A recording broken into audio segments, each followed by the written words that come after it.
ओम नमः शिवाय। कैसे हैं आप लोग? आइए आज हम जानेंगे भगवान शिव को अति प्रिय विश्वेश्वर व्रत कथा के बारे में।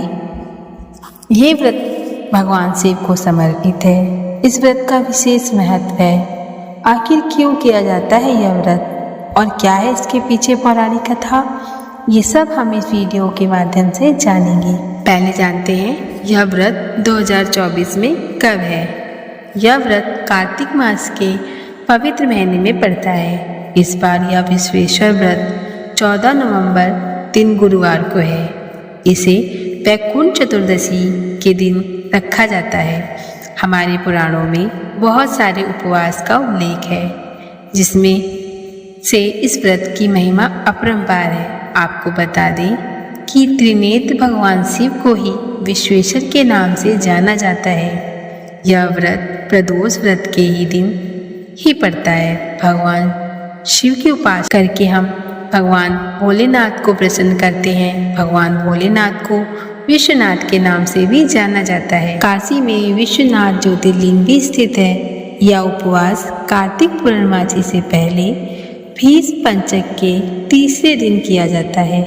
आइए जानते हैं इसकी पौराणिक कथा के बारे में विस्तार से। पौराणिक कथाओं के अनुसार प्राचीन काल में कुथार राजवंश के एक शूद्र राजा, जिसे कुंडा राजा के रूप में भी जाना जाता था, ने एक बार भार्गव मुनि को अपने राज्य में आमंत्रित किया था। हालांकि भार्गव मुनि ने इसे यह कहकर अस्वीकार कर दिया कि राज्य में मंदिरों और पवित्र नदियों की उपस्थिति का अभाव है। कुंडा राजा इस बात से इतने निराश हो गए कि उन्होंने अपने किसी सहायक के भरोसे राज्य छोड़ दिया और भगवान शिव को प्रसन्न करने के लिए एक महान यज्ञ करने गंगा नदी के तट पर चले गए। कुंडा राजा की भक्ति से प्रसन्न होकर भगवान शिव उनके राज्य में रहने की इच्छा से सहमत हुए। जब भगवान शिव राजा कुंडा के राज्य में निवास कर रहे थे, तो एक आदिवासी महिला जंगल में खोए हुए बेटे की तलाश कर रही थी। उसने अपनी तलवार का इस्तेमाल कर एक कंद के पेड़ को काटने के लिए किया और उसमें से खून बहने लगा। तब उसे ऐसा लगा कि वह कंद नहीं, उसका पुत्र था, और उसने अपने बेटे का नाम येलू पुकारते हुए जोर से रोना शुरू कर दिया। उस क्षण में लिंग के रूप में भगवान शिव उस स्थान पर प्रकट हुए और इस तरह से इस स्थान पर बने मंदिर का नाम येलूर विश्वेश्वर मंदिर पड़ा। लिंग पर पड़ा यह निशान अभी भी देखा जा सकता है। ऐसा माना जाता है कि कुंडा राजा द्वारा उस पर नारियल का पानी डालने के बाद ही कंद का खून बहना बंद हुआ। तब से उस मंदिर में भगवान शिव को नारियल पानी या नारियल का तेल चढ़ाया जाता है।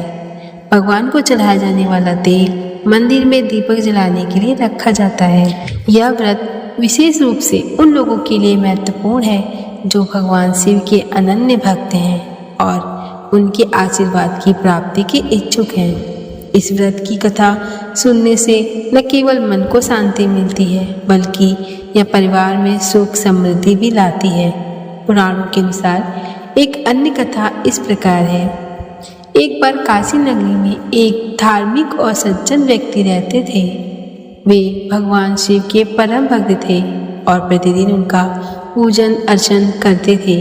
उनकी भक्ति से प्रसन्न होकर भगवान शिव ने उन्हें दर्शन दिए और वरदान मांगने के लिए कहा। भक्त ने भगवान शिव से अपने जीवन में सुख शांति और समृद्धि की कामना की। भगवान शिव ने उन्हें विश्वेश्वर व्रत करने का सुझाव दिया और कहा कि जो भी इस व्रत का श्रद्धा और विश्वास से करेगा, भगवान शिव ने उसे विश्वेश्वर व्रत करने का सुझाव दिया और कहा कि जो भी इस व्रत को श्रद्धा और विश्वास से करेगा, उसे जीवन में कभी भी किसी भी प्रकार का कष्ट नहीं होगा और भगवान शिव की कृपा सदैव उनके साथ रहेगी। इस व्रत को करने के लिए भक्तों को प्रातःकाल स्नान करके स्वच्छ वस्त्र धारण करने चाहिए।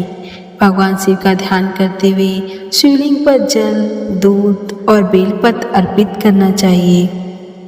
शिव चालीसा, महामृत्युंजय मंत्र का जाप करना चाहिए। भगवान शिव की आरती करना चाहिए और उन्हें फल, फूल, धूप, दीप अर्पित करना चाहिए।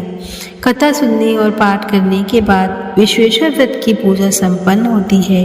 यह व्रत करने से व्यक्ति को मानसिक शांति प्राप्त होती है, स्वास्थ्य में सुधार आता है और परिवार में सुख शांति एवं समृद्धि बनी रहती है।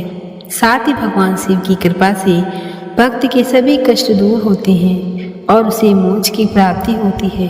अगर आपको हमारी कथा अच्छी लगी हो तो अपने दोस्तों के साथ शेयर जरूर करें ताकि उन्हें भी इस विशेष व्रत और कथा के बारे में जानकारी प्राप्त हो सके। धन्यवाद।